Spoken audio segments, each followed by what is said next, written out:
charge levied against us that we're picking fights with the left. We're not picking fights, we're just not avoiding them. I mean, you used the term an orgy of socialism recently. You said that what you you see in the Democratic Party. I do too. Yeah, well, I mean, you have whether it's like the mayor in Seattle. I mean, she's absolutely a socialist. In New York, and a lot of these candidates across the country, and that's really moving towards that. And people that are proud to be labeled as a socialist, that used to be like was a smear when I was running my first cycle, and now that's becoming more normalized.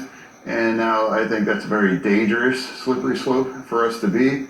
And now I've spoke to people that had to live under socialism and or communism, and they are morons if they think that socialism is the answer. You know, I've lived under that, and thank God we're now. We already have a great deal of socialism, and I've made the point a million times on the show, as we should. All Western democracies are quasi-socialist. There are certain things that the government should do. You don't want the private enterprise to be controlling the Marine Corps. And we need Social Security and Medicare, Medicaid. Obviously, these things, we have socialism. They're just proposing something way more than that. And by the way, you said socialism, dirty word? Yeah, yes and no. What really was a dirty word, which isn't anymore, is communism.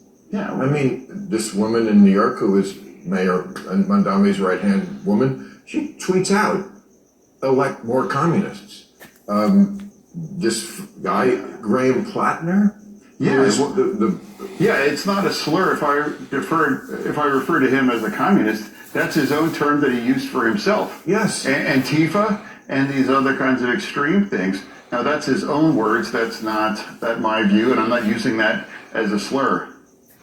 But the idea that communist is not a dirty word, I think we need to pause here and say, okay, this is a watermark. This is a watershed mark, a moment in American history where we should pay attention. And my guess is, because AI is going to be taking everybody's jobs, communism is only going to get more popular. Well, I sure hope not, because, you know, like, if our party, it's like it's that expression, you know, bad ideas refuse to die. And now that's coming back. And a lot of this, the Trump and the backlash is making more and more things possible in the Democratic Party. And I'm consistently going to resist that kinds of extremes. And those extremes that cost us in 2024, we all have to remember that we need to have an election against both sides. We're accountable for both sides. Good point, John Fetteraman. Good point. Thank you. States that really depend to deliver for the presidency, and that's why I refuse to be engaged. I know how to pay the bills as a Democrat right now, and my colleagues and people that are running, whether for the Senate or the House, they are literally running on fuck Trump. I mean, that's literally, they have campaign commercials, and it's absurd. And we are getting to that point, and I refuse to engage in that extreme, those terms.